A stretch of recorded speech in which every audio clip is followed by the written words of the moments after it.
Notice that Paul writes that in light of Christ's sacrifice, we should seek to labor.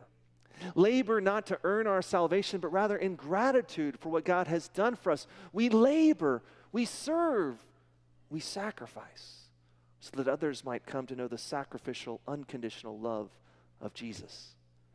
For as we saw in our text in Matthew, when the mother of James and John asks Jesus for that special request because she believes her boys are special. Doesn't every mother think their boys are special, right?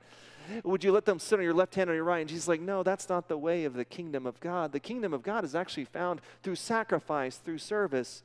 For Jesus says, it shall not be so among you, but whoever would be great among you must be your servant, and whoever would be first among you must be your slave, even as the Son of Man came not to be served, but to serve, and to give his life as a ransom for many.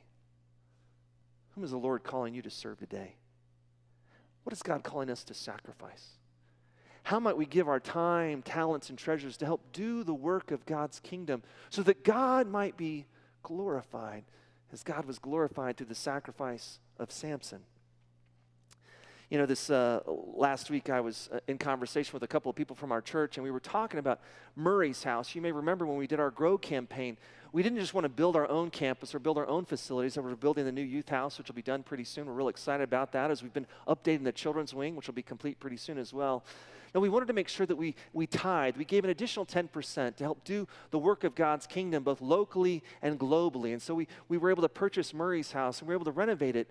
And there are so many ministries viewing Murray's House today. I had lunch with Orlando Lopez, who leads Wildlife, which is the middle school version of Young Life. And the kids from Sam Houston, who live in the San Jacinto neighborhood, gathered there together with their parents to talk about wildlife and to grow in the knowledge of God's love for them.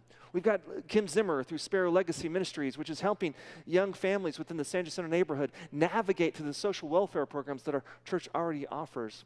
We've got Brady Clark, who works through 1 Square Mile to help the community of San Jacinto minister to so many, many more, so that community might ultimately be transformed as we seek to serve others.